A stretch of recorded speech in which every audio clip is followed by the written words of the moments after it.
Hello, everybody, and welcome to Somebody's Heroes. We are here tonight with the Ravencourt.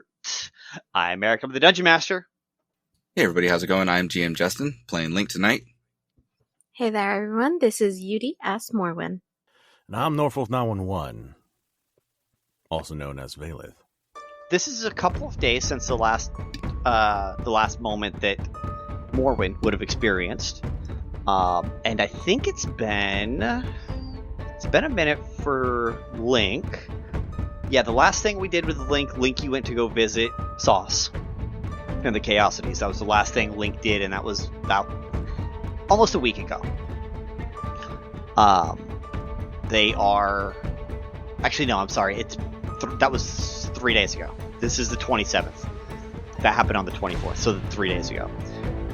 More, when we last left off with you, it was a couple of days ago, and you came back from the Feywild. You've been running some experiments down on your new guest that Link dropped off. Learning a lot of information about that character, their backstory, that whole thing. A lot of historical information. Nothing major. And we find Morwen in her study, awaiting Link's arrival. What does Morwen look like in her study a couple of moments before Link arrives? You would see Morwen sitting at her desk, as always, piles of papers and rolled up scrolls strewn around on the top. She would be very casual, actually. She wouldn't be wearing her cape. It looks like she's been working on something. It looks like she hasn't gotten too much sleep these last couple of days, as she is furiously scribbling away. There definitely is a project she's got her head in. Fantastic. And after we watch Morwen working on that project for 10-15 minutes or so, Link arrives.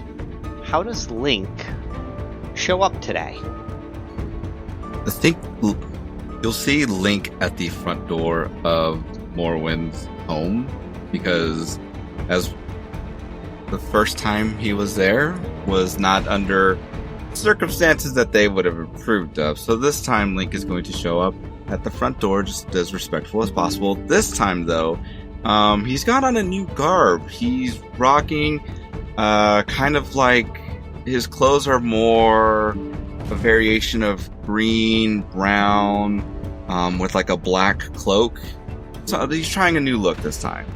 So you would see he just like giving a knock at the door and just patiently waiting for somebody, whoever that may be, to open up to make sure so that way he's there on time. You would recognize the person who opens the door is actually the same maid that had taken you down to the kitchens last time you were here for the Ravencourt meeting. She would open the door. They were expecting you. She does a cute little curtsy and motions for you to follow her inside. Link would follow on and actually take notice and look around the estates. Last time, again, it was more for business aspect of it, so he hadn't really gotten the chance to observe what Morwen's home looked like. So this time he'll actually take the time to like look around and see like any of the architectural designs, if there are any artwork that's up there, what does that look like? Make note of just like small little details as much as he can as the maid leads him over to where Morwen is. Yeah, so you would you've been to Tautek before. Most of your time here has been in her lab, right? You know of the institutes that are throughout Ardamir, and her home, her family's estate, looks very much not like any of that. Whereas her lab is very white and sterile and there isn't anything that doesn't absolutely need to be there. Her home is actually a lot more cozy than you would expect just Morwen's home to be in general. It's got an old feeling to it, but it's old in history. It looks very well taken care of. It looks very elvish. But you would notice that in place of where there would usually be sconces and things like that, there are these little balls of light. There is a lot of magic here, a lot of technology underneath the very nice, cozy atmosphere of the home. You notice that when you walk in, you track in a little bit of dirt, and the welcome mat behind you, after a couple of seconds, is magically clean again. And so you know that she has put her mark here, but this isn't a place that she built. This place was here a very long time before she was even born.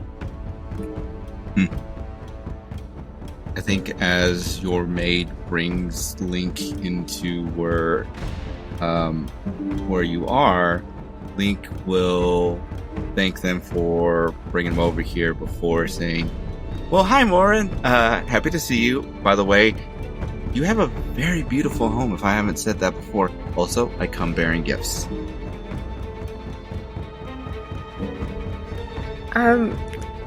Quick insight check when you say that you come bearing gifts, please. Oh, to for you to see if you notice anything. Oh, okay, gotcha. Okay, cool. That is a 9 on the die, so a 17. Okay. She just looks tired. Not of you, obviously. She invited you here. But just in general, very tired. She looks up from what she's working on. Ah, you're here. Did you say gifts? I did. And you're going to see as Link pulls his backpack out, and he'll bring out like this small little container. It'll have these two little rolls of dough with a little bit of what looks to be chocolate and possibly ice cream on the inside. As he pulls it out, pops it, and hands the container over to you. Like, do you want to try one? They go really good if you have I think they call it coffee. Go really good with those. I do have some. I can have the maid bring in some coffee if you want to have them right now.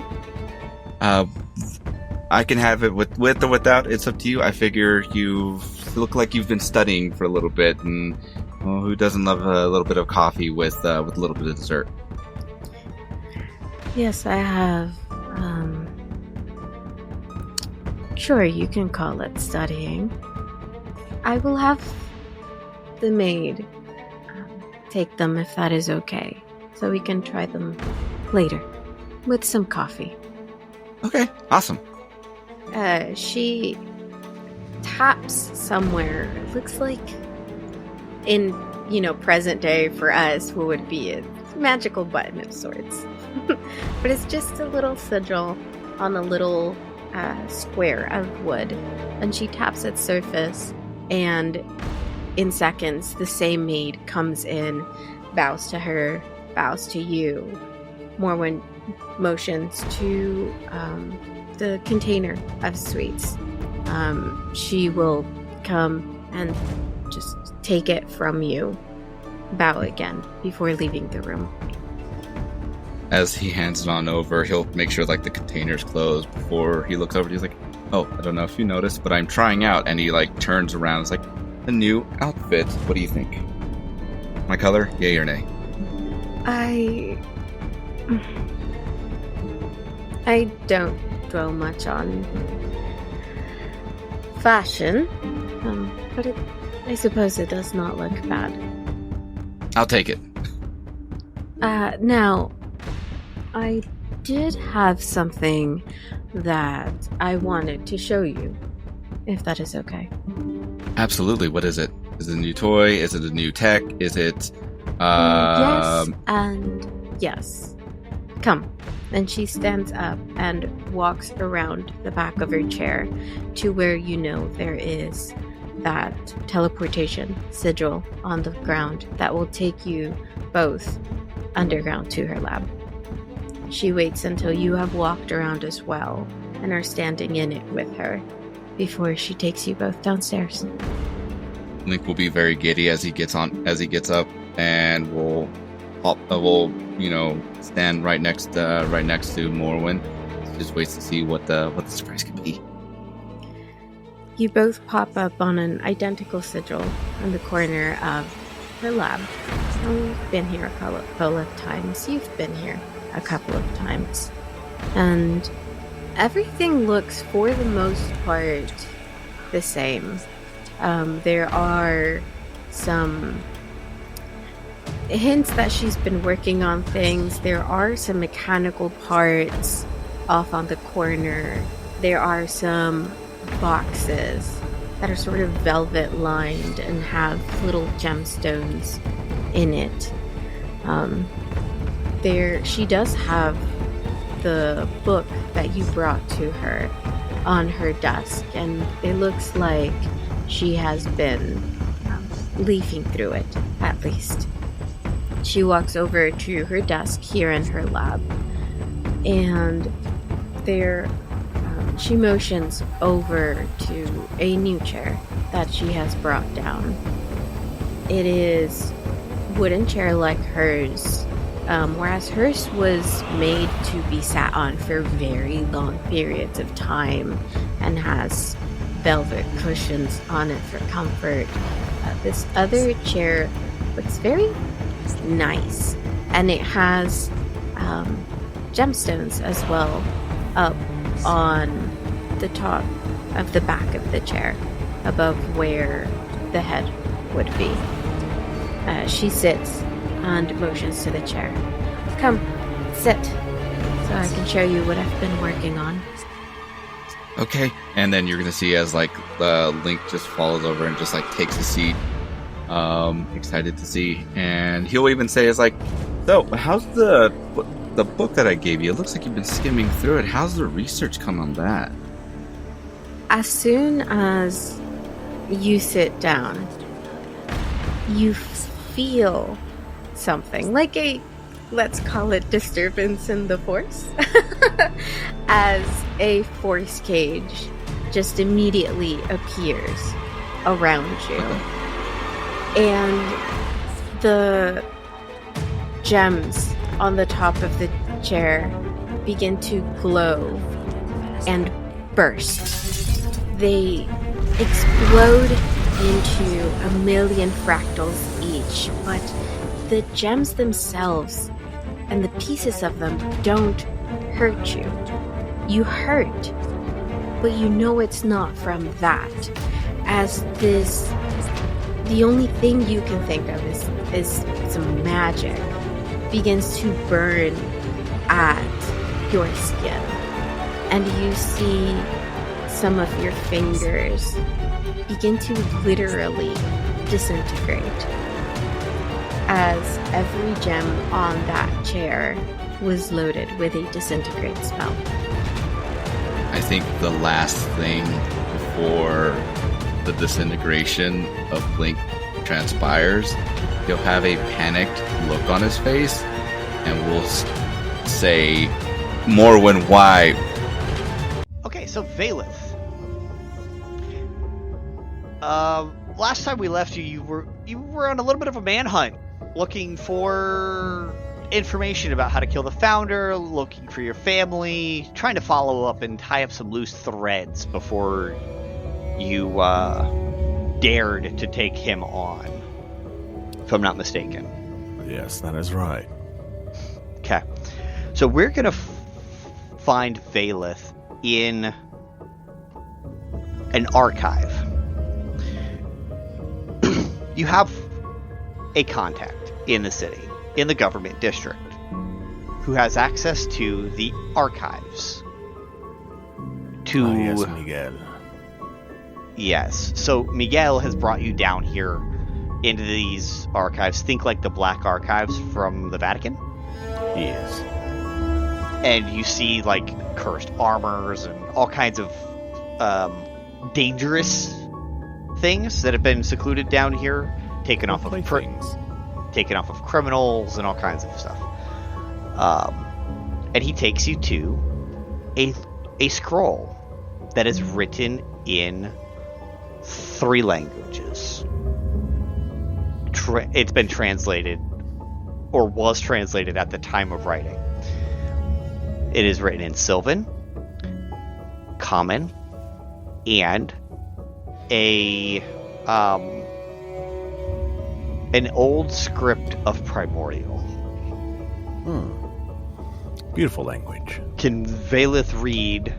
I know Vaelith can read Common and Sylvan. Can he read Primordial? I don't think so. Okay. That's perfectly fine if you can't. Doesn't bother me. So, No, I cannot. with just reading even 2, you're seeing that they're the same text. With minor grammatical differences, because that's how those work. They have roughly the same meaning. But everyone here has only been using the common translation. As you're reading this Sylvan, you recognize some of the handwriting as the founders. Curious. Down about 2/3 of the way down, after you've read a good chunk of this, go ahead and give me an insight check. Okay. That's a 19 plus 13, which is 32. Holy shit! Okay. With a 32. Holy gods. Okay. A 32. You don't even need to finish reading the document to know why this city is here. You've watched this city evolve, grow up, and become what it is from a small town. You didn't have a direct hand in it, but you've been alive the entire time, and you've been a member of the Ravencourt working beside the founder. The phrasing of Crown Jewel of Tor Samil that's written in the Common is different in the Sylvan, just a little bit. It essentially translates into truly my crown jewel of Tor Samil. My crown jewel, huh? Yes. Makes total sense. All these years, still, the city seems to be something he holds dear. 1800 years, this bastard. Yet this city is still something that he holds to continue to build, but why? We've all known this for years, and this is his crown jewel.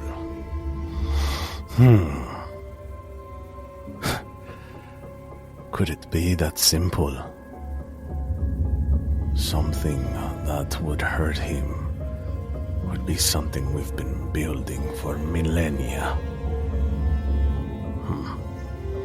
El bastardo. Always wanting more. There has to be more. Could I continue reading and find out if there's anything else that says anything in regards to the city that's something hidden, or any circular or underlined in the text? So nothing that is annotated. There are some annotated versions that were done a couple hundred years after, so for people trying to like discern the meaning. of what these phrases meant. But on this is the original, right? You try not to ruin the original texts in historic preservation. But what you can see down lower is that there's another phrasing that's a little different. What do I discern that it says?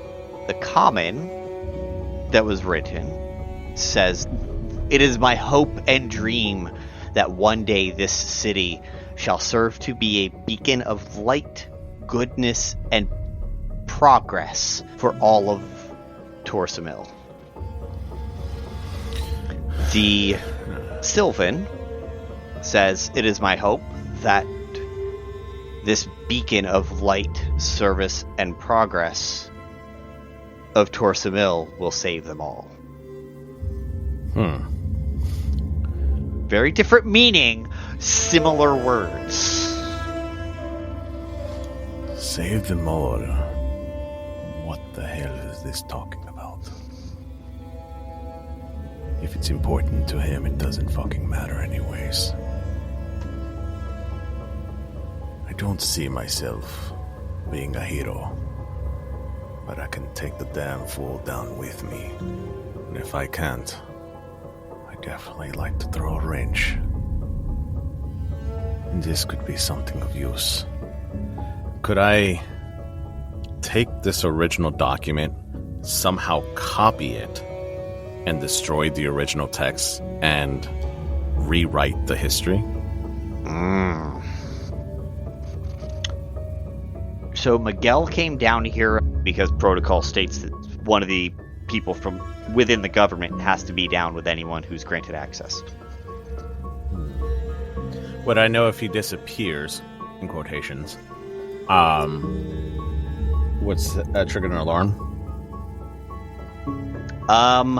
You don't know, but if it was like a teleport or something like that, it's 50-50.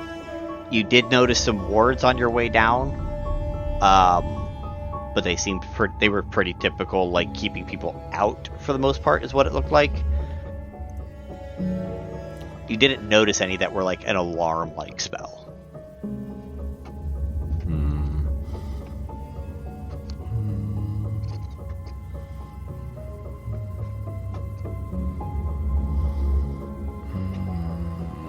Damn it. Okay.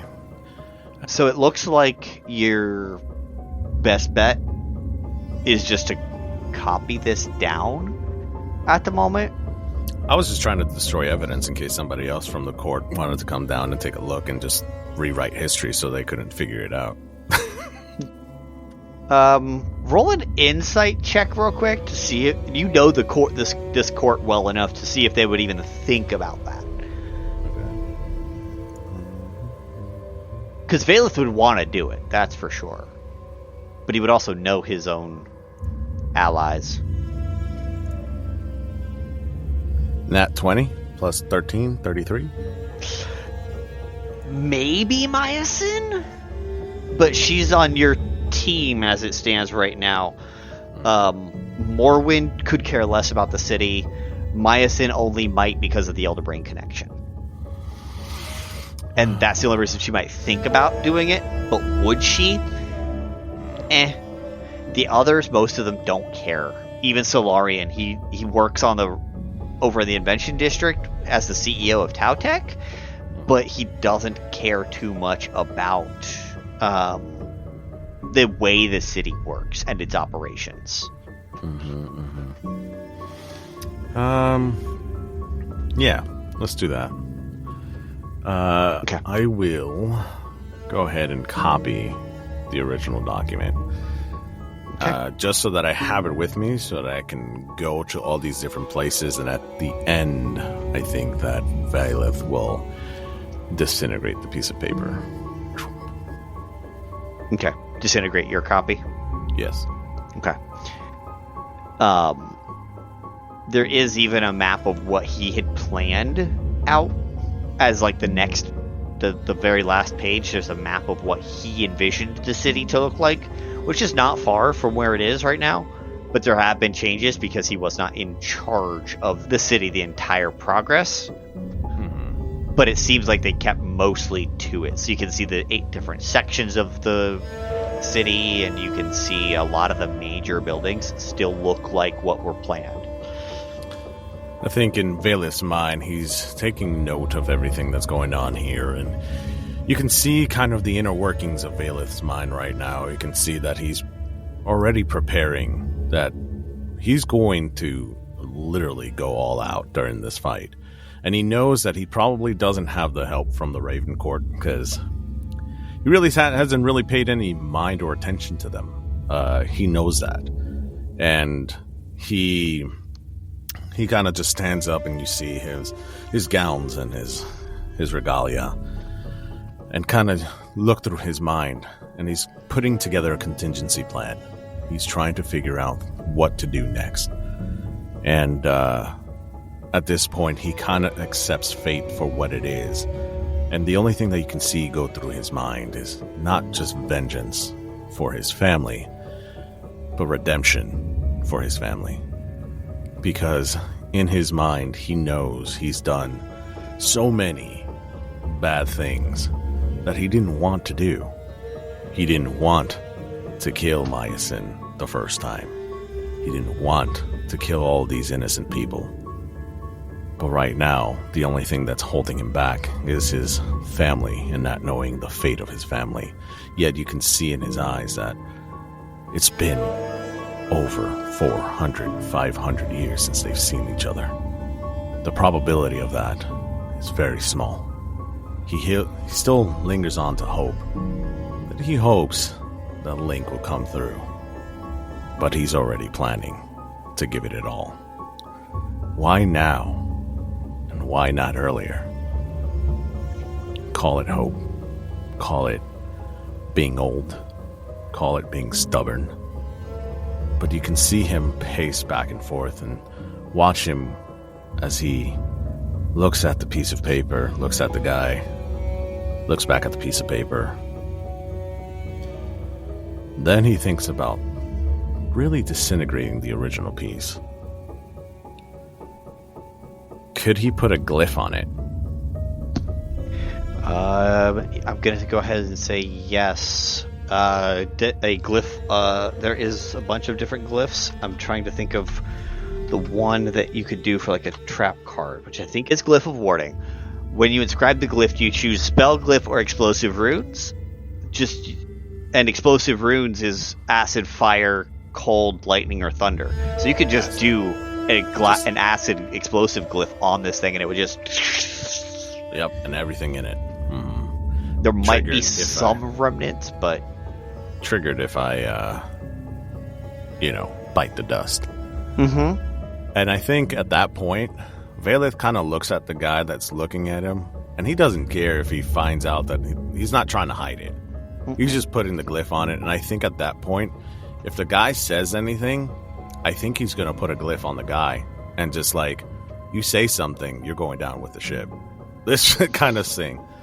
It's like, open your mouth or say anything, write it, think it, whatever, you're gone. He turns to you, as you're putting the one on the founding documentation.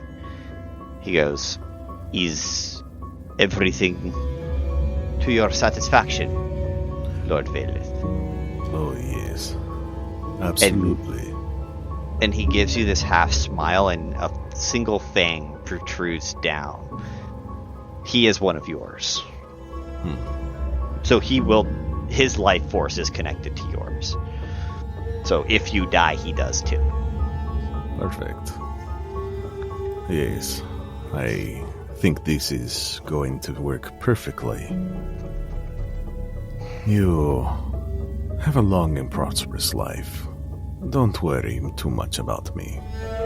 Don't worry what happened here. As you wish.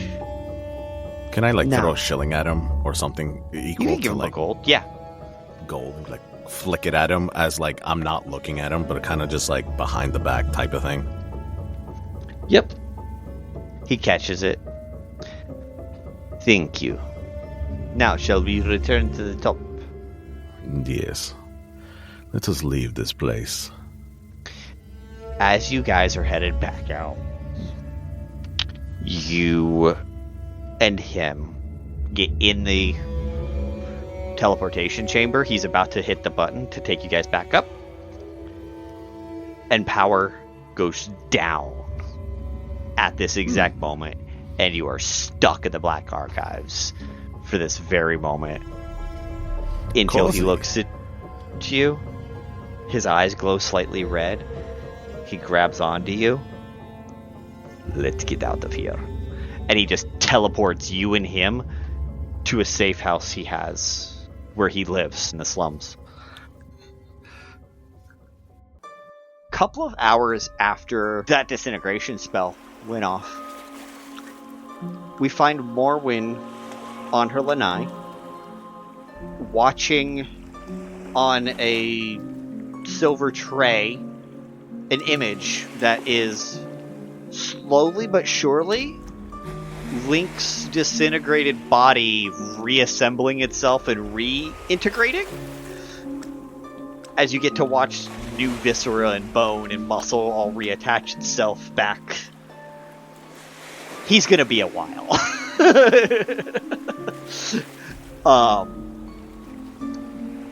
And then your maid comes up. Mistress Morwen, Yes? we have another guest at the door. Were you expecting anyone? No. Just Shall I see them in? Tabaxi. They asked for you by name. Did you check them? And they would know. They'll have... you would see the maid has this little bracelet on her. Which people who can see magic would see that all of her staff has some sort of magical item about them. And it gives them a couple of spells that they can do, like see fiend, celestial, undead, and that sort of thing. None of them have true sight, however, as that is not something that she has herself. Yes, they have been checked. They do possess a couple of magic items, but nothing of any potency. Well, if they came all the way out here, then I suppose the least I can do is see them. I am, lucky for them, waiting for something. Bring them in. At once. And she walks off. About 5 minutes later, she comes back in, and right behind her, there is a figure. I'm going to let the figure introduce themselves and what they look like and who they are. Hello. My name is Dennis, and you can find me on the internet at okayest__DM. The character you see walk through the door is very slightly taller than you are. Humanoid in figure, thin, with a abnormally round face. It seems like it doesn't fit on their body.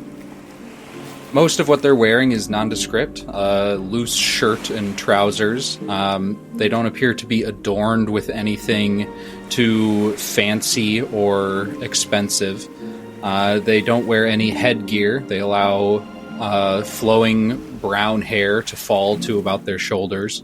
They have a somewhat kempt mustache and beard. But there is one other thing that catches your eye, and that is that one of their eyes is brown, like you would expect. The other one is solid red and almost sparkles depending on how the light catches it. My lady, thank you so much for seeing me with no announcement or notice whatsoever. I appreciate the time immensely. Allow me to introduce myself. I am Aelothin. And I am going to assume that this name does not ring any bells. Right. I figured it wouldn't. Morwen, you see them take a moment to sort of run through their head to see, again, if the name rings any bells, but it does not. She looks at you, and you know that she is essentially scanning you with her eyes. Seems after a couple of moments of tense silence, she doesn't find anything. Well, you are lucky. I don't usually have extra time to see visitors unannounced. So, speak. And you notice that she doesn't offer you a seat or anything. And you're left there where you are standing as she is sitting on this table with the image on the silver tray next to her and a cup of what looks like wine in her hand. I will do as you bid, my lady, and speak. I am a businessman, and I come hoping for a trade with you. What I have to offer is information, and this may be any information you deem worthy of request. I may not have it at the moment, but I can certainly fetch it for you. Simply ask a question, and I will do my utmost to find you the most accurate and full answer that I can. Do you mock me? I am one of the most learned people on this plane of existence. My library rivals many of the great libraries here on the world, which I also have access to. What makes you think that you would have anything that I would deem, I suppose, worthy, or anything that I wouldn't be able to obtain myself? I, of course, meant no offense, my lady. I apologize. But may I offer this instead? A test. As those as learned as you well know, there are always certain facts and pieces of knowledge that are nigh impossible to grasp, depending upon the means employed. You have a phenomenal reputation, both among your people and outside them. There are certain tactics that you would never dare employ yourself, I dare say. I'm able to get certain pieces of information that have slipped through your fingers thus far. Perhaps a leg up on some competition. Perhaps you doubt an ally and want to confirm their trustworthiness. My second offer is this, a test. Ask me a question to determine whether I can obtain a fact that you already know. And if I succeed, I beg you listen to my request. I find your stubbornness quite endearing, actually. I am pleased to hear it. I cannot think of anything at the moment.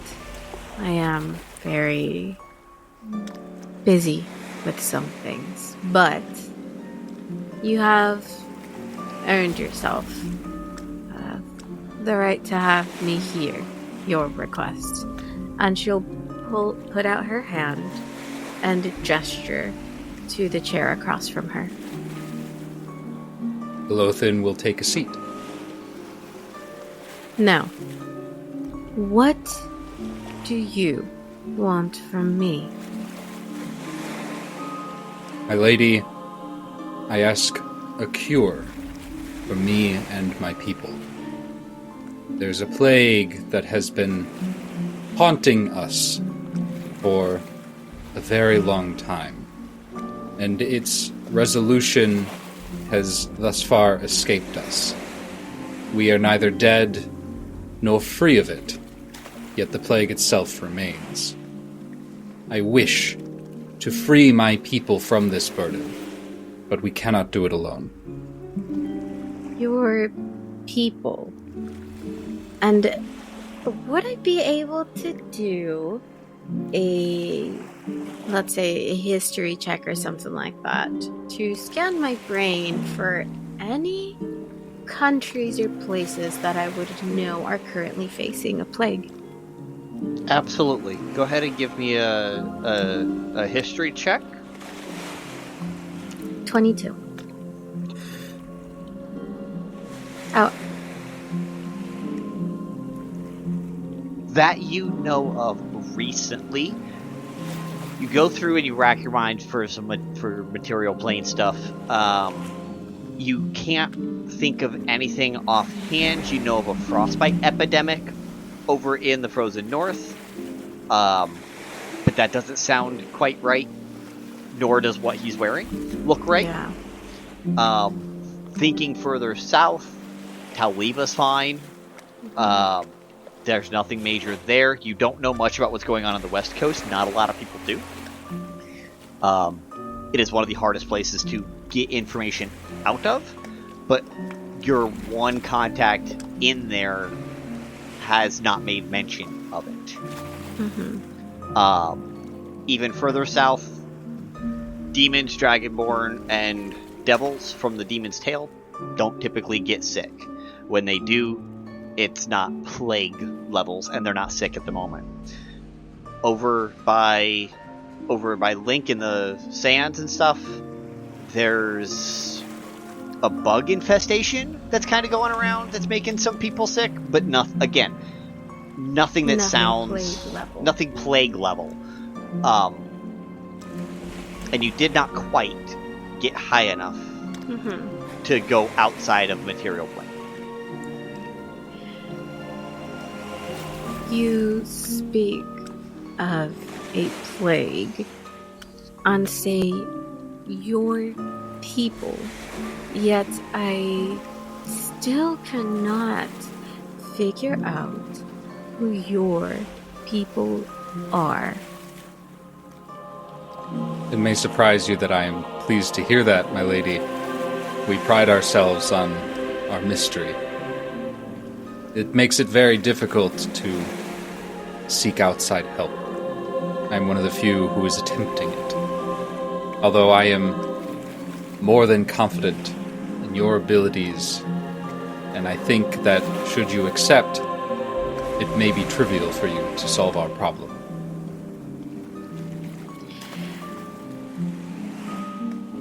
I believe you are avoiding the question. Who, or let me rephrase, what are you? Aelothin takes a deep breath and ponders for a moment, as if hesitant to reveal this information, and that revealing this may have far-reaching implications. If you are so desperate that you would come to me personally for help, you must have known that I would need some of those secrets, even just to help you. I cannot do it without. Your reasoning is sound, my lady. Very well. I am a changeling. We do not die in the sense that most are accustomed to it. It is the reason that this plague has tortured us for so long. Maybe the reason that even one as knowledgeable as you might not know of it. It's not something we want spread around, in any sense of the term. You see Morwen, who had sort of her legs crossed and was leaning back on her chair. You see her slowly uncross her legs and lean forward, putting her elbows on the table. For the time being, that image in silver of our tabaxi friend slowly knitting himself together, forgotten, on the side. A changeling. That is quite interesting. Now, you say your people have a plague. Do you know if it is of natural or magical origin? I do, but I'm afraid I can't reveal any more until you accept the terms of our deal. And what, my new dear friend, would those terms be? I will bring you one answer, and you will cure the changelings of the plague that blights them. I'm sure even you see how very lopsided that deal seems to me. The answer to My lady, one I beg you, think about it. question. What question do you want answered most? Well, I have quite a few. Actually, you see, I am a woman of ambition. There are a lot of things that I want done and undone, and a lot of answers that I seek. Now, let me ask you this. Would you be willing to subject yourself to some, well, scientific experimentation in order to save your people? Since I do not know the nature of this plague, I do not know what it entails. I would need sample in order to work on it. Would you be willing to either be that or provide it? How much do you want your people to be saved? Lady, I beg you not to underestimate me. I come asking for a cure to a plague. I understand what that may entail. This is a stipulation that I came ready to accept when I walked in your door. I do beg you also understand that this deal may seem lopsided when I offer nothing but one answer. But I'm also willing to add the condition that I must obtain this answer before you begin curing the plague. This can be any question you ask.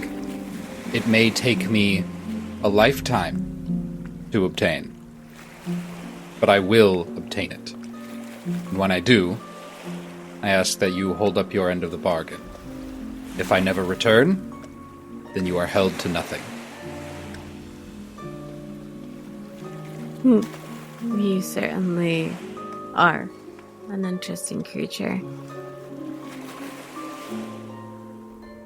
I suppose I will think on it. I do not make decisions lightly. And I am interested in your people regardless, so this would present an opportunity for me to learn more of you. But, well, I suppose you are right, and I will attempt not to underestimate you. I assume you know everything that something like this would entail, or at least aware of the risks. I do come prepared, my lady. I will tell no one of this meeting, none. For there are a couple of things that I must do and take care of before coming to a decision. Why you, though?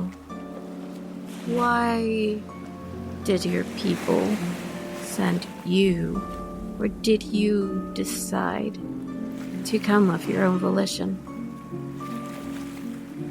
Aelothin gives a very wide smile, a little bit too wide. Is that your question, my lady?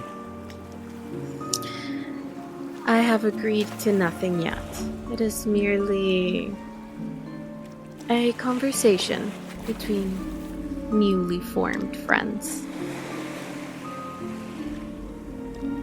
Aelothin takes out a small stack of papers. He puts it on the table beside him. This is the deal I offer. I will leave it with you for the time being. You may stipulate, add and remove conditions as you see fit.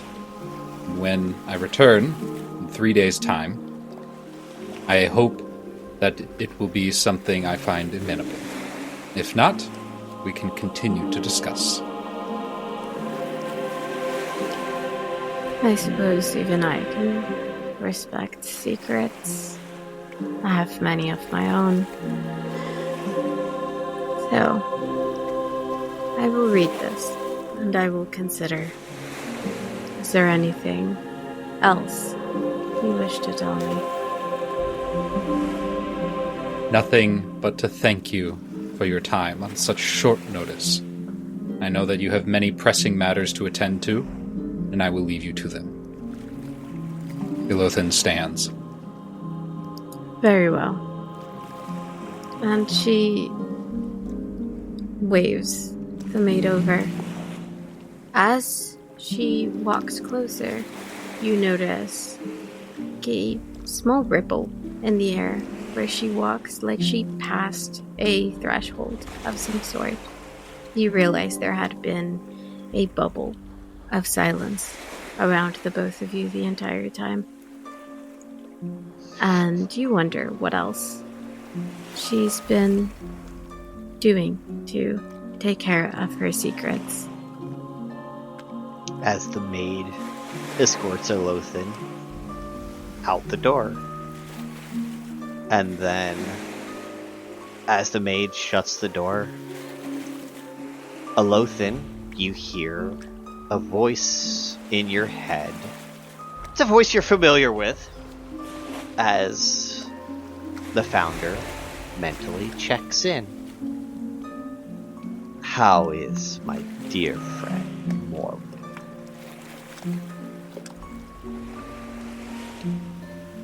She is sly, healthy. She has as many secrets as we do. She commands an air of respect I can't help but stumble into. Good. There are reasons why she was chosen for the Ravencourt so many years ago. It is time for us to meet once more. Lupine's dominion should prove most adequate for us to all gather. Take care of what you must with Miss Sanature, and hopefully she agrees to help. I'll see you there when you're done. And if you have a response, you're welcome to give one more response before the mental call ends. There's no response, just a mental acknowledgement, and Aelothin puts on a wide-brimmed hat and takes one last glance at the estate his ruby eye glinting in the light. Okay. So, Morwen, after an hour, a couple more hours of watching this silver tray and watching what you know to be Link, or what was left of him, reintegrate and reweave itself back together, you realize it's getting up towards the head and towards the face, and what forms is not Tabaxi. It is not a material plane face in any capacity that you've ever dealt with. And we are going to pan on over. Well, first, does Morwen have a reaction to seeing that? Let's get a Morwen reaction real quick, even if it's mental. I think Morwen, as she's sipping her wine and watching this image on the silver, is not necessarily surprised. She wasn't expecting Link to just be a cat. Otherwise, she wouldn't have done what she did. But she was definitely not expecting not to recognize what this is. And she was just stealing glances at it every so often, is now intently watching as it finishes up reconstituting itself. And after that final reconstitution, you see this figure's eyes open as Link wakes up. Link, what do you look like in your true form? What would Morwen see has fully reconstituted itself on this bed? You're going to see the figure pop right up, yell out, "Holy cannoli!" as his face is in the shape of that of a fox kind of being, with brown fur, beady eyes, brown if you actually take a look and you'll see, with the ears matching of that of like a fox figure, with little bits of hair kind of up on the tips. As he's kind of looking around, he kind of lifts his arm up just to kind of see, and notices that his brand new clothes are gone. As he sees the sees the fur of his body. It's just like, this isn't. Well, that was rude. He's gonna look around and find his backpack. I assume that his backpack is in close proximity, and we'll reach over, grab it, open it up. You'll see him bring out a couple things. There are documents. A couple of them will unfold, and there'll be maps of the different areas across the entire world that's known. And then before he brings out a little vial, he'll pop it open, pour it out, and as it pours out, the liquid will come down, and as soon as it touches the blanket that's covering him, it'll pop into Link's traditional clothes that the Ravencourt is commonly seeing him wear. As he's I'll wear these then. And then you'll see as he kind of gets on up, the camera's just kind of pointed to where it's this fox tail that's kind of towards wherever the camera would be, as he just kind of gets dressed from there.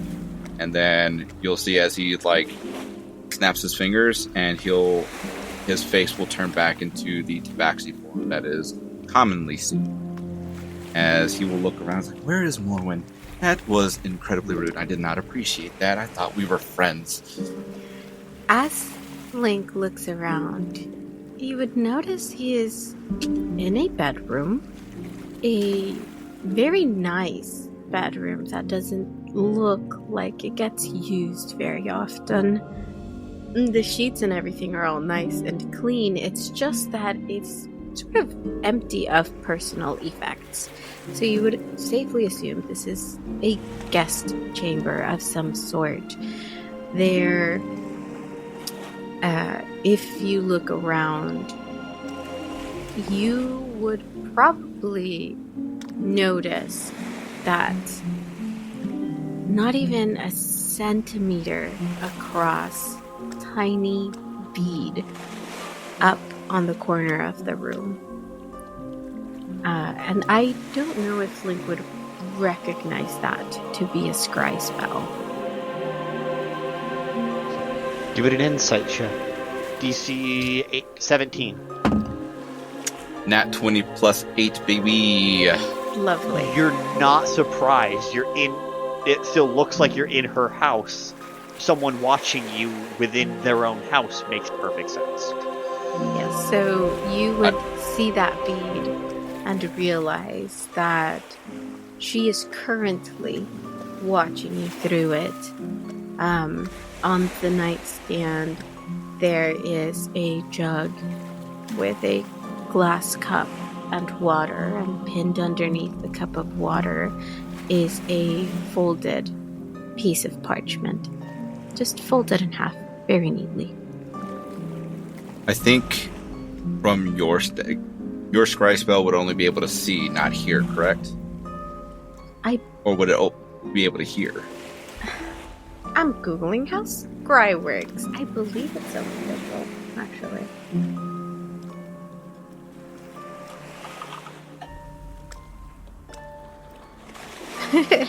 Is Eric Googling it too?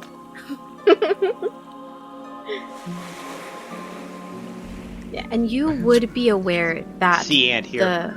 Oh, lovely. Okay. You would be aware, obviously, on that very nice natural 20. You know that scrying, she could have made that sensor invisible. Usually is invisible. And so her choosing to leave that tiny speck there was on purpose. So you know that she is watching. And she didn't want to hide that from you. I think when Link clocks that initially, he will just kind of like stop, look at it. Cat eyes will be like, oh shit. But then it will come down as like, Morwen, I know you can hear me up there. Why were you watching me while I slept? Or whatever the hell I was doing? It's rude. And then he's going to go and take a look and like grab the cup because he's incredibly thirsty now. And then just like a cat, just like start drinking out of it like that before he douses it all the way down, takes a look at the note, and then says, I will be over there shortly. Puts it down very sternly and then just kind of like stomps on out. Before he does, though, grabbing up all the maps and all of the different documents he kind of brought out, you would probably be able to see some of those maps being of particular regions. And you would even be able to recognize that some of those regions are of cities and towns with scribbles and like circles. And you'll pick up that those are markers for possible locations of people he's looking for. And you'll also pick up the names of people within the Ravencourt, too, before he puts everything back in, throws it up, not really paying any attention to it, but that's what you would see through your little surveillance camera before he heads on over. The one other map you would have seen would have been a very aged parchment that looks to be maybe 200 years old, that just is of a city that no longer exists. Just called Ballista.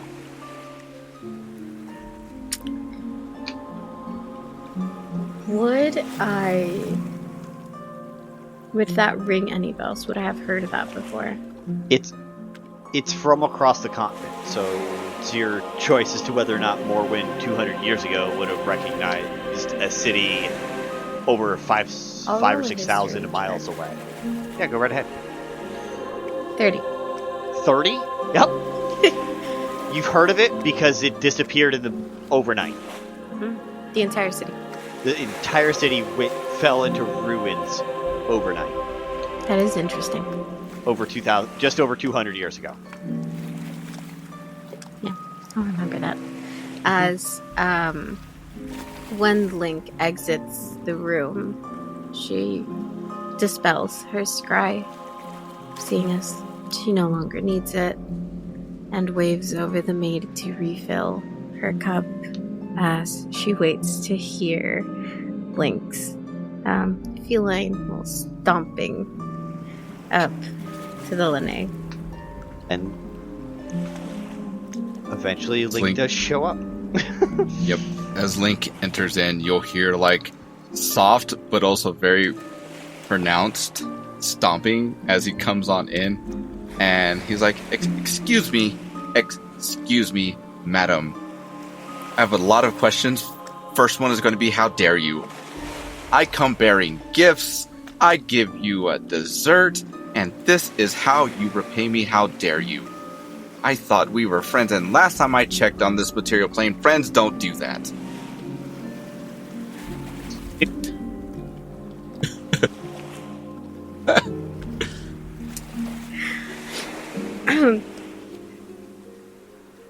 She is sitting there, her leg crossed again, leaning back with the cup of wine in her hand as you stomp in and then start on your rant at her. And despite herself, she smiles a little bit, like she finds this a little amusing. And she'll wait till you're done. She will not interrupt you, as she feels you have every right in the world to say all of the things that you are saying. She will sit there and wait until you're done, and then gesture over to the chair across from her where our mystery changeling was just sitting. This one is not rigged, I promise. I am sure you have questions. I will answer them all, as I have a couple of questions for you as well. I did not do this for my own amusement, I can assure you. Look on your face says otherwise. Is there anything knockable within like arm's distance, the table in your lanai? Full of stuff. He's going to cutely stomp over and then knock over like the first thing that he can, and then so just you like would have seen that when she thought you were almost done, or when you woke up, because there was a couple of moments between that and you coming here, that she had the maids and everyone sort of set up what looks like to be lunch for the both of you. There are table settings with little sandwiches and all sorts of platters of different types of food. She doesn't know what cats eat, but she's seen you eat almost anything. So there's a whole bunch of different things. And so yeah, if you stomp on over, there is a myriad of things to knock over. I think he seeing the food, he wouldn't have knocked that down. He would have, like, if there's like a little thing of salt or pepper, he would have just knocked that over.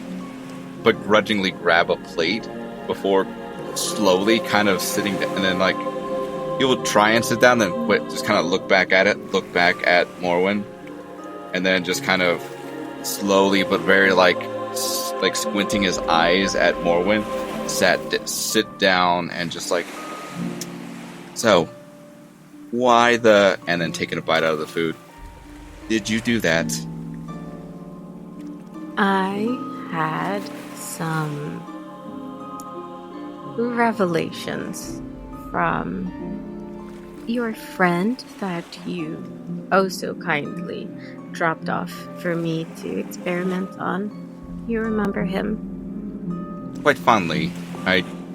Steve, right? Brian? Kevin. That guy. We know who we're talking about. Right. he told me some very, very interesting things. And I had to see for myself how true some of them were. For scientific purposes, of course. I knew, was almost certain, that you wouldn't actually die if those things were true. And I've always presumed there was something about you. So I wasn't afraid for your life. I didn't actually want to kill you, Link, if that wasn't obvious enough. Well, now it is. At the time, it was very much like, yo, you actually got me. Cool. All right, I now have to worry about people, but thanks. A little heads up saying, hey, we're going to try something here real quick. Take a seat. You know, it would have given me at least an idea like, oh, we're trying something instead of like, oh, no, my friend is betraying me. Stab right through the heart. I did allude to it. I did say I wanted to show you something I was working on because of the things I had recently learned. But, please help yourself. Even though you already have. And seeing as I seem to have caused some sort of emotional distress, I will let you ask your questions first. Okay, so first question is, what exactly did he tell you? And what all have... No, I saw your little scrying device, so I imagine you've seen how I came back before I got dressed. Yes. Well, I did say, scientific research and all of that. I have to be thorough. And I didn't want to stand in the room and wait myself. I don't know which one's better, honestly. Well, but I will say this. Be certain the mood you would be in once you woke up. Fair. When you do put it like that, that is fair. Then, all right, I will say, this was not something that I expected would happen. But when you put it in that context, I'm still a little upsetty spaghetti. So forgive me if I may put a little bit of this against you. I expect this in other realms. I did not expect this here. But, you live and learn. Just like finding new foods, you find out different things about the people of this world. And, well, now that I know that that is a legitimate thing that I have to now be concerned about here, well, you've helped me. You've helped me out. You've helped me make me a better person because of this. I, for one, did not expect it to be so easy to lure you in. For two, I do feel a little bad seeing as just now I am learning the extent of your trust. And three, I honestly did not think it would work if you had known about it beforehand. Part of the experiment required it to be a surprise so that the results would be genuine. I couldn't very well just walk up to you and say, hey, Link, I am inviting you to my home because I want to see what happens when you die. I don't think that would have gone over very well.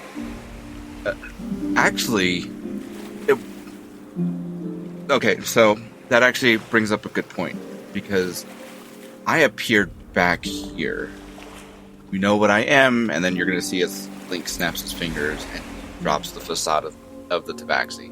Goes back to his Arcanoloth form. Like, I appeared back here, and that's new. as you can see, I'm obviously not from this realm, and I've alluded to it many times, whether anybody's actually paid attention to it or not, story. But again, that's what I figured friends would do, is like talk to each other, get to know each other, be like, hey, where are you from? No, where you have let me kill you for science? Yes. Oh. All you had to do was ask, but that also brings me back to the original point. I came back here. Is that not normal? No. See, whenever I go to another realm, whenever I go to another plane of existence, if I die there, no big deal. I end up back in my home. In this case, I did not. I appeared back in the very lovely bedroom that you allowed me to sleep in or whatever the fuck happened. Glad you liked it. Very nice. Now, I also did not expect you to be so hardy. I had to use every single one of my gems with a stored spell in them in order to actually kill you. And even then, they did not manage to get rid of your entire being, which is the piece. It was, fit in the palm of my hand, relatively small. Couldn't tell what part of your body it was. I had them bring that up into the bedroom. And I am assuming that because I did not manage to destroy you entirely, you reformed from that piece as opposed to just bamfing back home. Again, that's where I thought friendship here would have been. Is like, hey, we talked about it. I would have been cool about it. You stab me, I die, I go. Well, I'm supposed to have gone back home, but then I'm back here. I did not think you would agree to it. But I know better now. So, in any future experimentation, I will make sure to ask you first. I just could not take those chances today. It would be greatly appreciated again, because I thought we were friends. Sure. You have been very helpful and have not done anything untoward to me or my people. So, yes, I suppose, friends of some twisted kind. But friends nonetheless. Yes.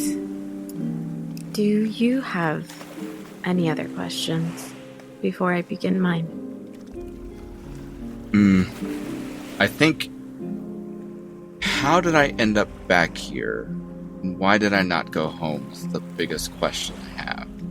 Especially if you said that I reintegrated back from whatever piece of me that didn't disintegrate. Yes, so that is not something that I can answer with any certainty.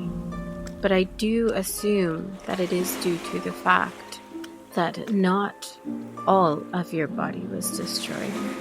I would hypothesize that had I been able to disintegrate your entire body on this plane, you would have had nothing to reform from, and therefore appeared back wherever your home happened to be.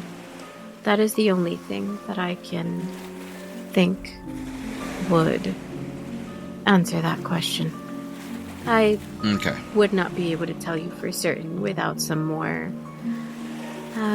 experimentation, but I do not fancy you would want to die a couple more times only to answer that question. You're gonna see as Link kind of like looks at Morwen and then kind of contemplates it a little bit before he says, I mean, if it'll answer questions, you can. Because again, worst case scenario is I go home. She And did not. She did not expect you to actually give that some thought. She posed that as a rhetorical question, like, of course not, and is now entirely like rethinking everything she knows about you and your mental stability. Because who would be willing to die over and over and over? For science. For science. But he says that, and he's like, again, worst case scenario is I go home. Best case scenario is we answer some questions.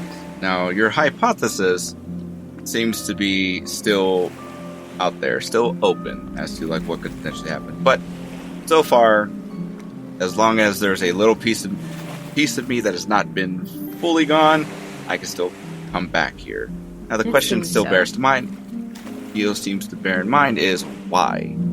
What is anchoring me here in your world? I was about to ask you the same thing. Well, I guess we're at a kind of an impasse because no one has successfully tried to kill me since I've been here. Well, except for Kyle that I gave you not too long ago. He's the only one that's actively tried to kill me, but then... Right. Well, as you said, I'm a little bit more hardier than what you'd expect. I was hoping that you had some answers. See, your friend, well, our friend, did tell me about how they came to be the way they are. It seems they were quite normal before they attempted to bring you to this plane. Yeah.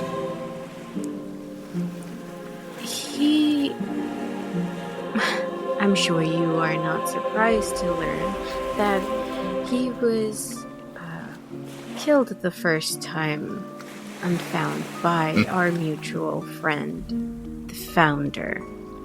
Yeah, I was there when it happened. Wow. He failed to mention that. What is it? He woke up on a ship of some sort, and after that was not able to die. Now, I am assuming, again, hypotheses, since the Founder had something to do with this, and the Founder was the one who revived him in some way and put him on that ship, that the spell or magic ritual or whatever he used to bring him back and anchor him to this world, since he can not die, is the same thing, or at least similar in some way to what keeps you here. You might be linked somehow. Link, this is where you remember blood magic is what brought you here. Blood magic and the ritual of blood magical summoning is what brought you here. You remember the 5 other acolytes who died and gave their blood to bring you here and bind you here. You're just realizing that at this point that binding bound you to him and him to you. He's why you can't die, and you're why he can't. So, Morwen, did he tell you everything as to how I got here in the first place? He said he was attempting to summon something. Something about politics and some other things that I did not care for much. Yeah, he apparently wanted more power, and so he summoned me. Whether that was intentional or not is irrelevant, because I showed up anyway. But the way that he did it was with the use of blood magic, and I personally am not a fan of it, because shortly after he summoned me, 14 people that were around him that helped him in his summoning of me instantly died. And, death is a natural part of life. We all know this, except for me, But when you do it so senselessly, to sacrifice people that are willing to help you out, I am under the assumption that they may have known to an extent, but maybe not fully understanding that they were all going to die instantly, because the screams and everything after they died was it was a worrisome. It really pissed me off. But yeah, no, it was the use of blood magic that brought me here, and the sacrifice of 14 people. Again, I'm going to use it. That's cool, but it's not a form of magic I prefer using. So that's again how he brought me here. And now, saying all this and kind of together 2 and 2 + 2 = 5 and all that good stuff, I'm wondering if that inadvertently created some tie between me and him. Why he really can't? Because I distinctly heard the snap of his neck when the founder came by and said, "Hey, how's it going? Do you want to be part of this?" Not you, Snap. So, if you were brought with blood magic, that makes sense why you would be tied to him. In his real death, you would have either been unshackled from whatever summoning brought you here and free to roam as you please, or dragged back to where you came from, depending on what sort of entity you are. And if, the founder did use some sort of blood magic on him to bring him back and make him immortal, or unable to die via normal means, it would make sense that as long as he stays alive, so do you. Interesting. I wonder then if that prevents me from leaving this place. Because after he died, I instantly was given a position of power, and I've been helping out the Sultan down in the Badlands ever since. So, and like I said, you guys have amazing food down here, considering all the other spots I've been to. It doesn't even come close. Not tried going home in all of these years? No. But again, why would I?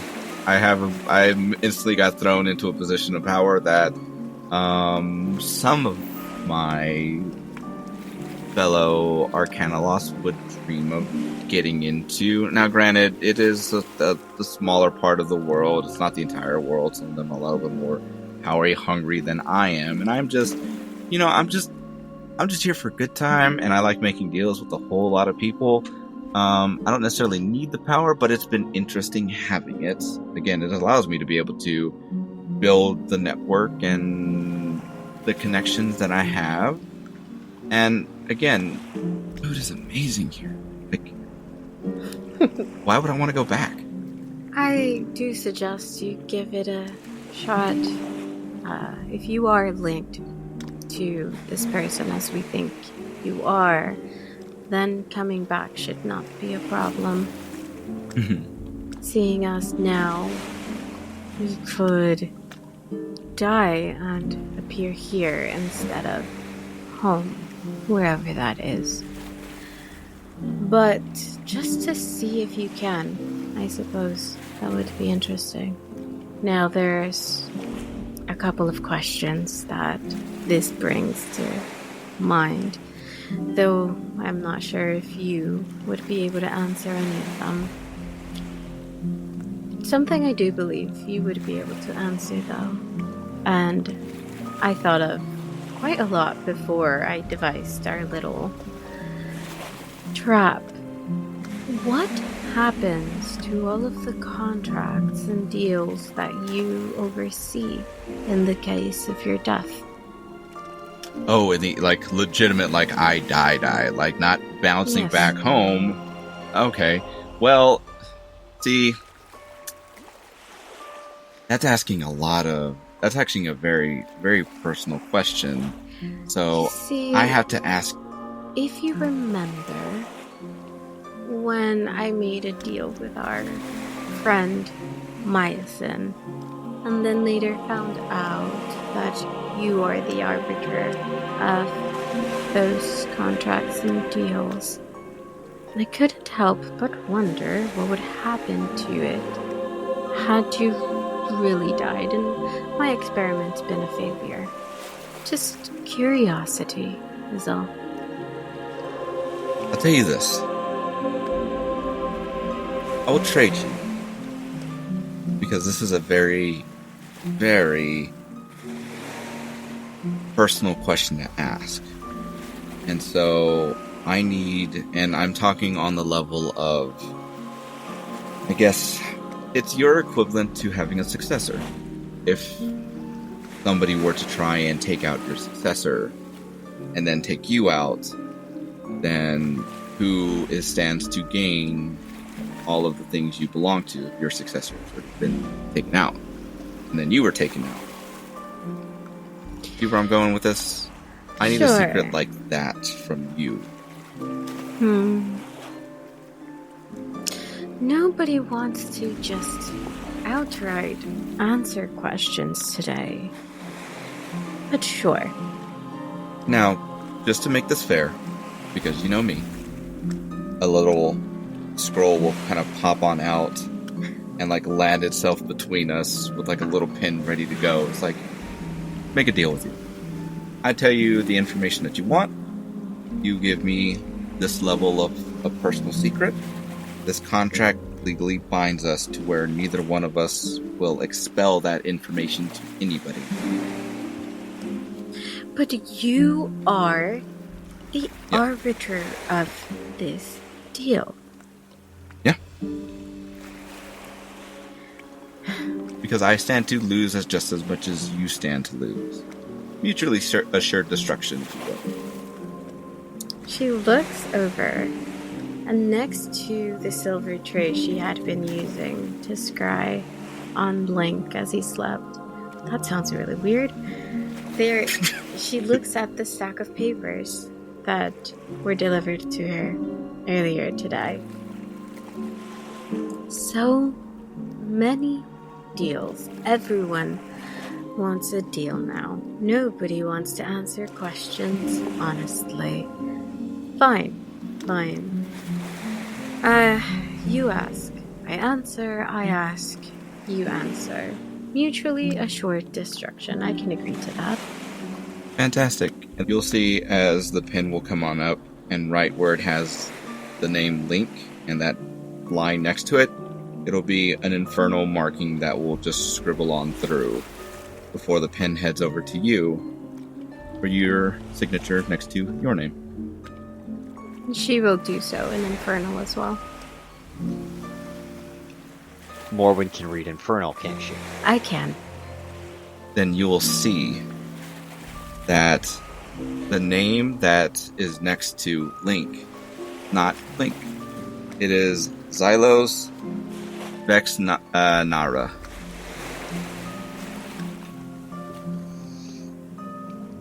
I totally did not just write that down.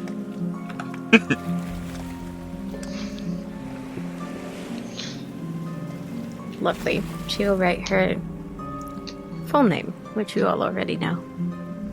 You will also see his eyes will open briefly before going back down to normal as he sees you write down in Infernal as well.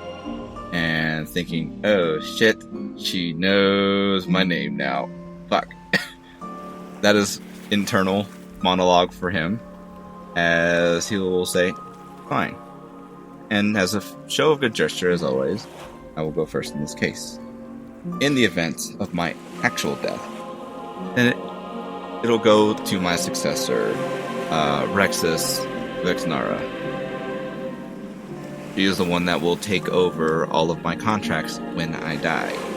But the link between us is one of those that we keep secret, as is tradition within a lot of Arcana Loths, is that we choose our successors, we choose them in secret, so as to prevent others who may try and take our contracts, our deals, and become the arbiters of those for their own. So it is not out of the realm of possibility and I've seen it done before, may or may not have tried doing that as something when I was younger, but we're not talking about that. But yeah, it is not uncommon within Arcana Loth culture when people get a little bit power hungry or a little bit more envious of some of the contracts others have picked up, to take out the successor and then the actual person or Arcana Loth who has said contracts. That actually makes a lot of sense and is quite thought out. Did not expect that, but we have nothing to worry about, as I certainly do not want any of the baggage that comes with all of that. Not necessarily you I'm worried about. It's anybody else who may want that type of information, which is why I asked for us to sign this contract. Right.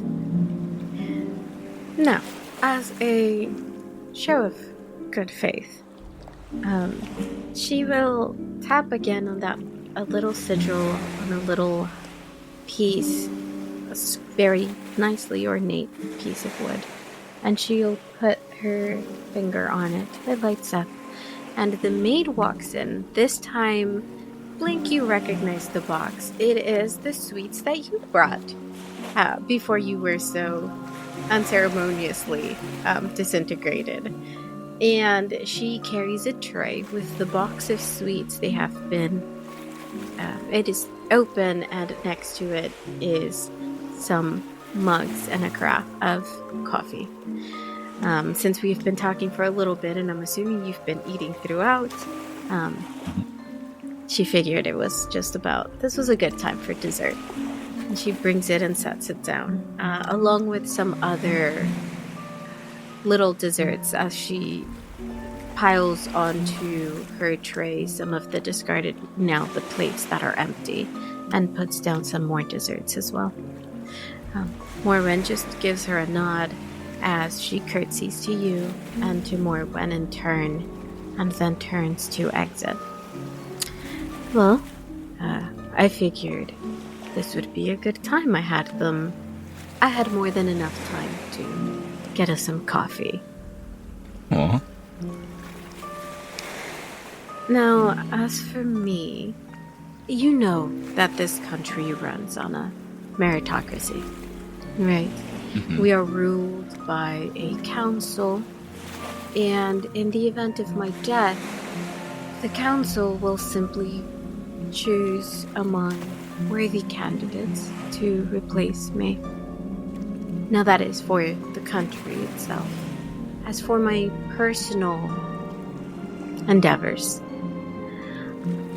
there is only one entity on this plane, or on any really, that know everything I am doing, everything I want to accomplish.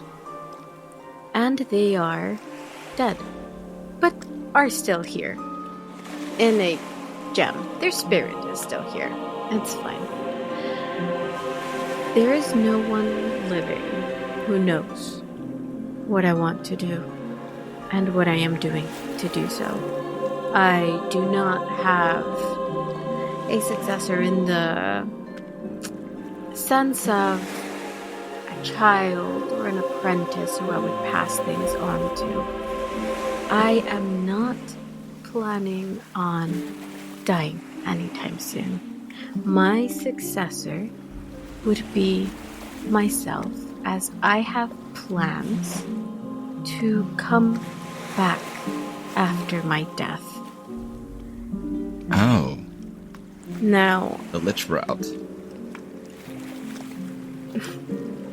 you can say that. I am planning on finding one or more individuals to carry on my work in case of my untimely demise, but I have not found them yet. My work is not for me, it is for my people. My work is something that I believe needs to carry on and be carried out for the sake of everyone, not just in this kingdom, but in this world. Right? A lot of it is already known by the members of the council, though the methods of me achieving some of those goals, while the goals are known, the methods might be found unsavory by some, and those I keep to myself. So my most intimate research is not widely available, though everything else is. I don't know. I have not found someone to take on that mantle yet, and I am looking. I'm still relatively young for an elf, and seeing as you gave me such a large secret of your own, I will in good faith do the same. I am not worried about death, because the same way that you, for the time being at least, cannot die, neither can I. At least not unless Myosin is dead as well. Oh, that is juicy. I think I ate more than what I thought I was going to eat. And even then, as now you know, I do have plans on coming back, even after. I believe that the only thing stopping me from achieving all of my goals is time. As my elven lifespan, though much longer than many creatures in this world, is not enough for me to accomplish all of the things I want to accomplish in this world. And I want to see them through myself. And I've done everything in my power to give myself more time to do so. I mean, you are an elvish woman, and trust me when I say that you have plenty of time and a vast amount of intelligence to be able to accomplish what you're trying to accomplish. Because trust me, not me personally, but someone that I am friends with, fellow Arcanoloth, made a deal a very, very long time ago with another lich that, well, let's just say that individual, how do I want to phrase this, has found a way to just continue to come back even beyond means that I did not expect him to. He also had, if I'm not mistaken from the conversation I had with them, forged some sort of, sword that was entrusted to a very close companion of his, and that's neither here nor there. But bottom line is, those two started having an argument with one another, and even then, that sword was supposed to kill him. It didn't end up happening, but it was a fail-safe that they had. Anyway, we're not talking about that, but it's just one of those, if a human can do it, I have full faith that you can do it too. See, now things are getting interesting. I would love to talk to this friend of yours. Well, maybe I can arrange something. Or at least get the notes that they had, so that way you can use them to your own advantage. Very well. Now, I am wondering if, seeing as how I, thanks to you, have a very extensive knowledge on blood magic, I am trying to figure out if a ritual similar to what you and your friend have undergone, thanks to the founder, would work not just on, I will assume, by the infernal fiends, but if it would work on celestials or someone with celestial blood in them. I mean, anything is possible, at least with what I assume blood magic is capable of doing. Like I said, I had never seen this before, so this was new to me. This was completely new to me. So if you're able to get one of my kind to be in this kind of a bond by use of blood magic, I do not see it out of the realm of possibility that the same can be done with somebody of the celestial kind. Yes, I see. The thing is, things like this usually require experimentation, and I don't suppose either of us has any friends with celestial blood who would be willing to subject themselves to it. So, if I can, I suppose, charge you with seeing how much you can help me find of any celestials in history who have been tied down in some sort of way would be greatly appreciated. I will be doing my own research, of course, but now that we have this mutually assured destruction thing going on, I figured it doesn't hurt to open up a little more to you. I don't see why not. I will say that I understand I give a very chaotic and silly presentation, and I do that mostly because... That is an understatement, but yes. I do that mostly because it makes me very unassuming. It makes me less of a threat. I think I do a pretty good job at that, would you not say? Marvelously so.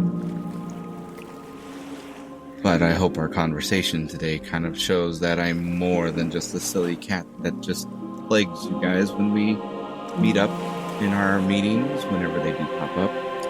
And you see, I always knew there was something to you. I just did not expect this. But it just means that I still have a lot to learn. I am realizing time and time again recently how little I know of the planes outside of the material. But you... Here, actually. Give me a moment.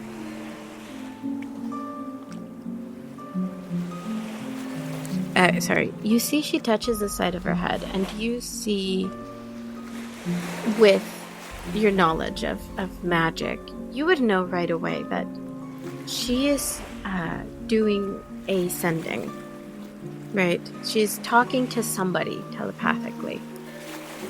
And a couple of moments later, one of her guard, her personal guard, show up.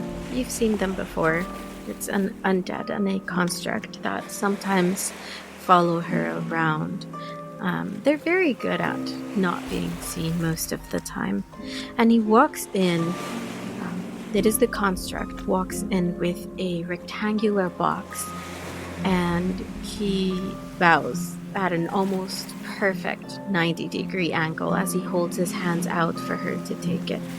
And she goes ahead and picks it up, opens it, and there are two, looks like pieces of rolled up parchment with a very nice wooden rod across the top, like they are meant to be rolled and unrolled again and again. And there are these quills next to them that when she holds it up to the top of the parchment, almost magnetically and attached, she hands one of them to you. Now, I have a feeling that this is just the beginning of what I expect to be a very, very fruitful friendship and partnership. This will let you talk to me, essentially, whenever you wish. You unroll it and write upon it using that quill. It will unroll and your writing will appear on mine as she holds up hers. And I will be able to write back, and it'll appear there after some moments, or when it is rolled up again, the writing disappears. So you do not have to worry about leaving traces, and you do not have to worry about attempting to send messages, depending on the distance and things like that, where we are. So we can keep in contact. I have asked you to help me look into something. Is there anything that I would be able to do for you? I have a request, and to see if you would be able to assist with it. I have a group that is in need of help with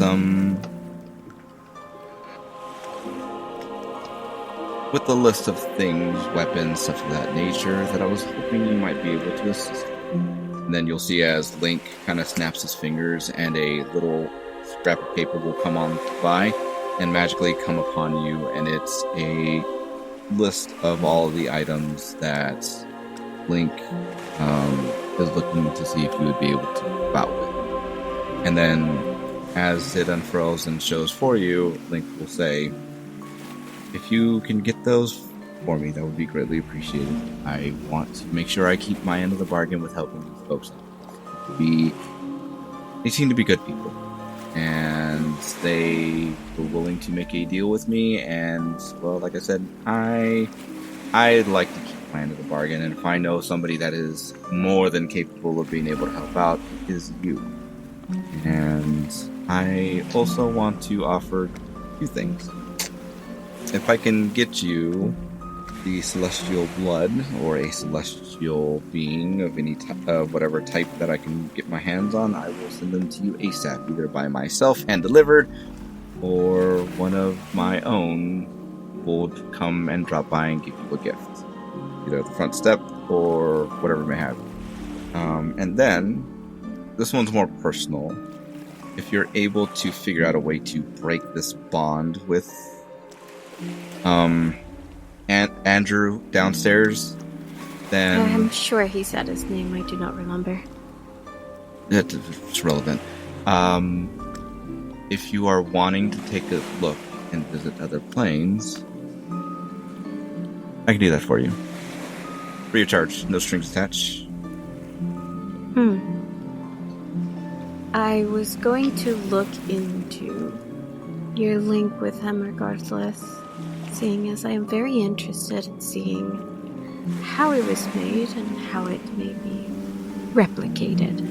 So, yes, I suppose knowing how to undo it will benefit the both of us. I will do what I can. Yeah, like I said, I will take you to wherever you want to go. No contract, no strings attached. Think of it as just a gift. And Link, you remember that 7 years ago, when you left Gehenna, you brought with you a book on the plains that had detailed writings about all of the other planes. If you wish to leave that, I'm sure Morwen would be more than happy to read that. But that thought does cross your mind that you do have a book on them, even though you're offering for visits, you know she likes to read. So the thought crosses your mind. Whether you act on it, that's your choice. As the thought crosses Link's mind, he'll be like, I see that our friendship is going to be very, how do I say it? I think we're going to have a really good friendship, and I also will offer you this. And then you'll see as Link will reach over to his backpack, dig out a couple things here and there, some scrolls, some maps and whatnot, and then he'll bring out a very thick book and be like, I know you like to read, so while reading about it is one thing, visiting it is another. But if you would like a sneak peek, this should be able to scratch that itch a little bit to know what's all out there. She puts her hand up. The book gently lifts from your hands and floats over to her. She grabs it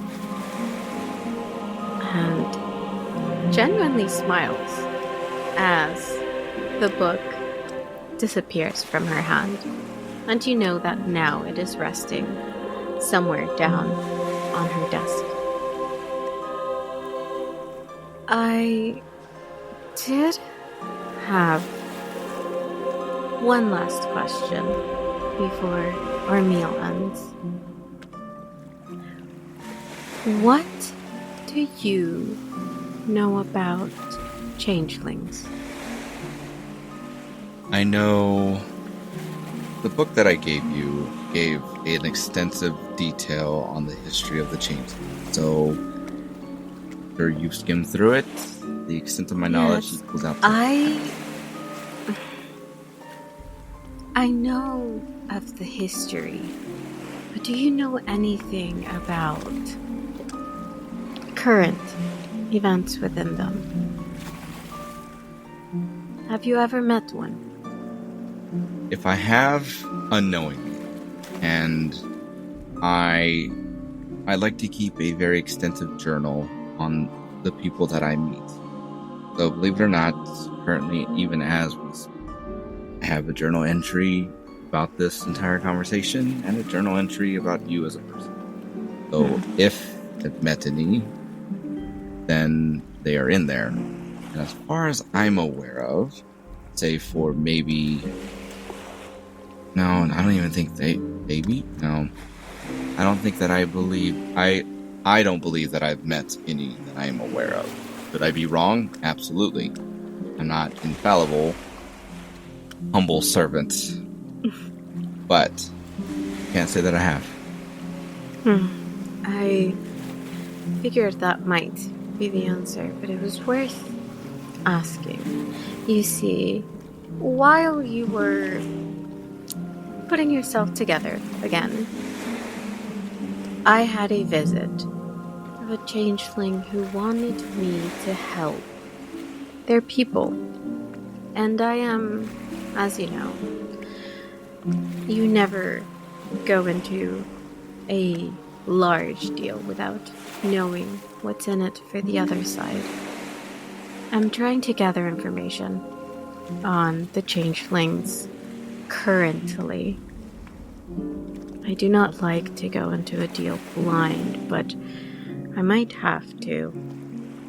It might prove a font of information that I am not eager to pass up. I just do not want to be blind while I do it. So you've not made the deal yet? No, I believe I have 3 days before they come back. Okay. I will say this. Or you make this deal, call me, and I will appear. And I will arbitrate that deal.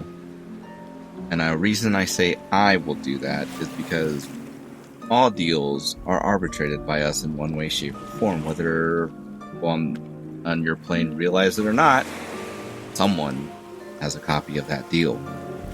So, for your sake, I would suggest calling me so I can be there to help out and assist with that.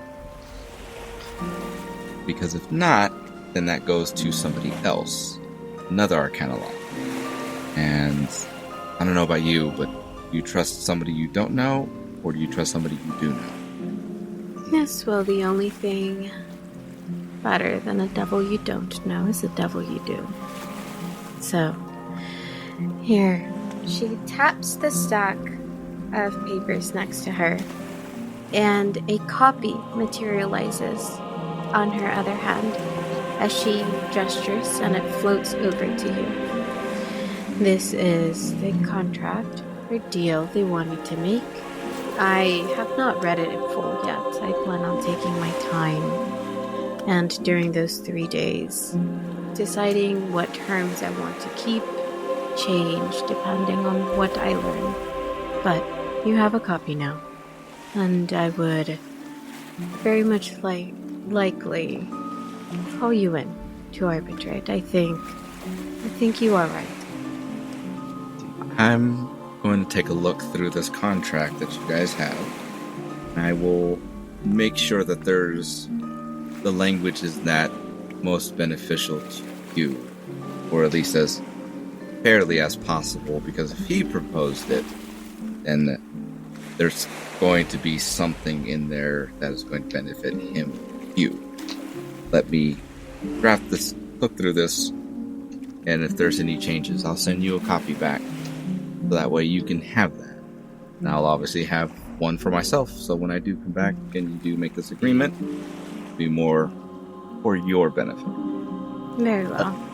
Immediately at just glancing at the first page and knowing what you know about changelings, it doesn't even need a roll. You know deals, you know contracts. Link, this is a Fey contract, not a fiendish contract, which means it is self-arbitrated by the Fey being in question. They are the arbitrators of their own deals. They are the exclusion to the Arcanoloths get all the deals. And you hate them for it. As soon as I take the first quick glance and Link notices that, you're gonna see the look of his facial expression at the moment is very much of intrigue and very much relaxed, as the conversation between him and Morwen has made him feel like their friendship is becoming more solidified in his mind than what he has with Myasin, because for Link, Myasin was probably the closest thing to that he's felt that he's had to a real legitimate friend. And now after this conversation, there is a growth of friendship and respect for Morwen, that when he notices that this is a Fey deal, you will see a look of anger flash over his face before he respectfully rolls it back up and says, I'm going to rewrite this for you, because I refuse to let the Fae do a deal with you where it is out of your control. She is very curious. She does not know the intricacies of, again, a lot of non-material plane beings, and she finds this sort of relationship that you all have among yourselves very fascinating. Yes, well, I then thank you for it ahead of time, and if fine, she picks up the list of things, the requests, the physical things, and looks through it. Is it just materials and weapons and money and stuff like that for the most part? It's a list of basically all legendary items. Oh my god. Okay. It's from you immediately recognize all of this and the names written next to it as the people that are the ones who are going to be traveling from Lyria to Taliba. It's that group.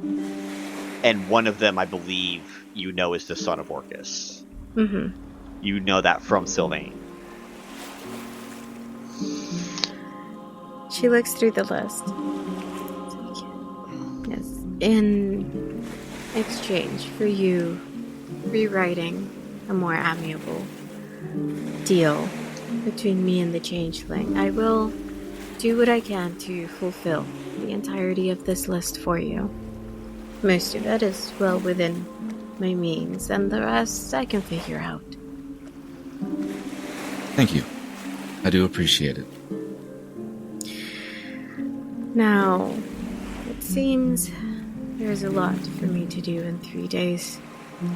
If you find out anything else in regards to changelings as a whole, please do let me know. I want to be as informed as possible before I seal myself in with their fate.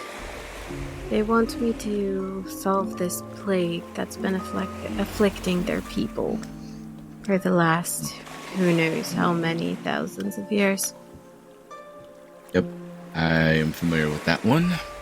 Yes, well, I do believe that I'd be able to do it, and time would not be an issue considering how long they live to begin with.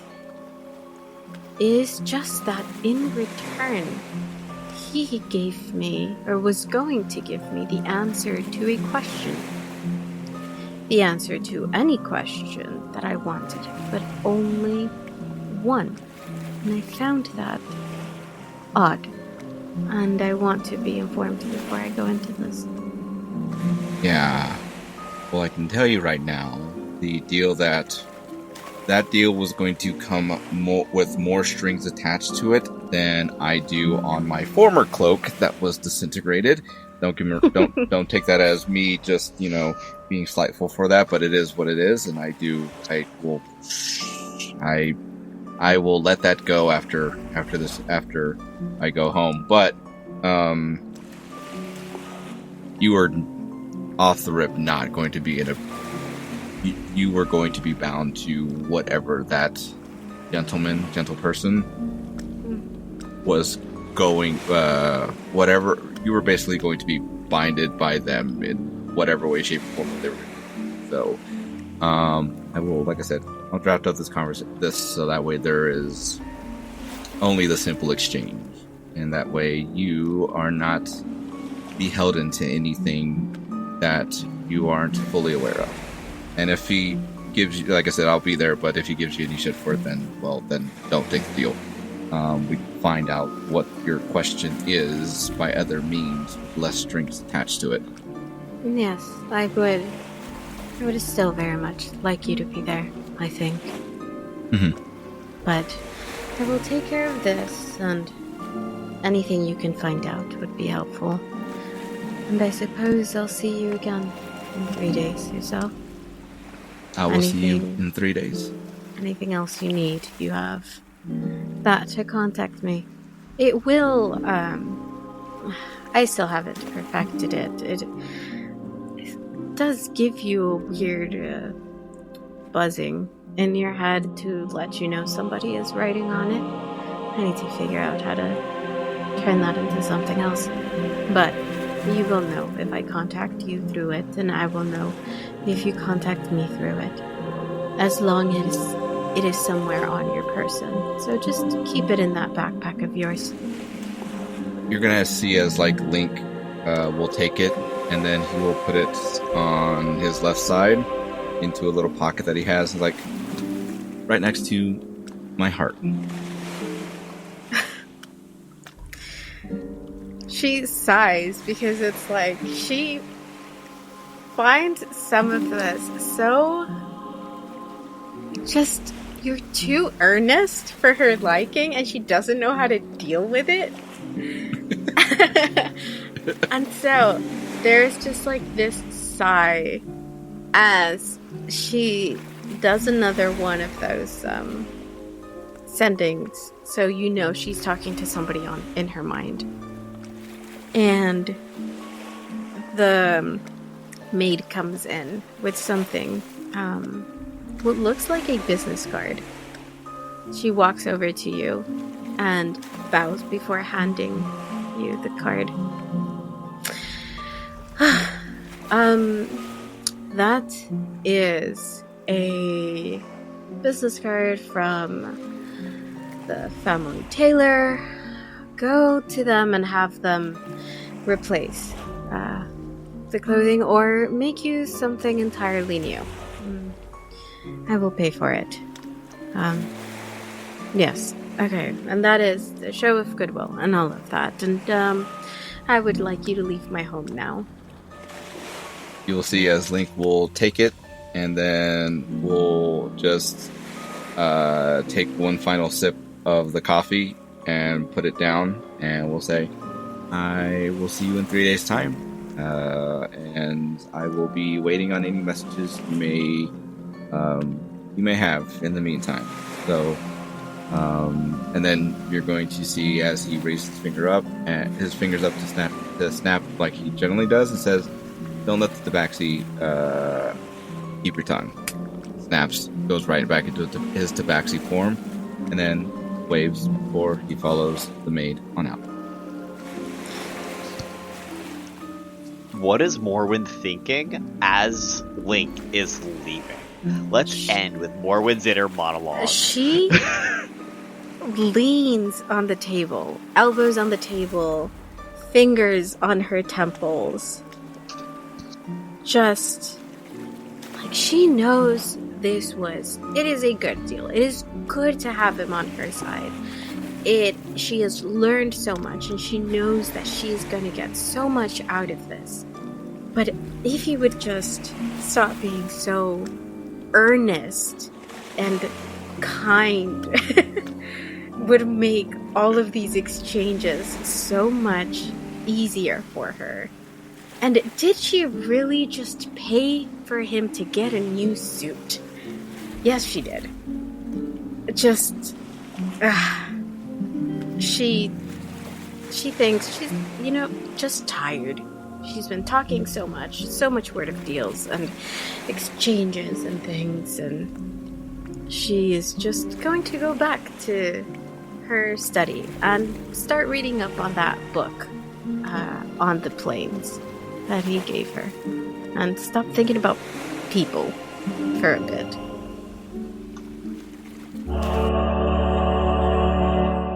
Hello, heroes!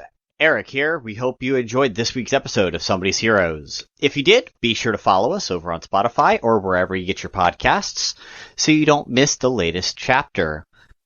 Got a favorite moment, a fan theory, or just something to say about the episode? We would love to hear from you in the comments.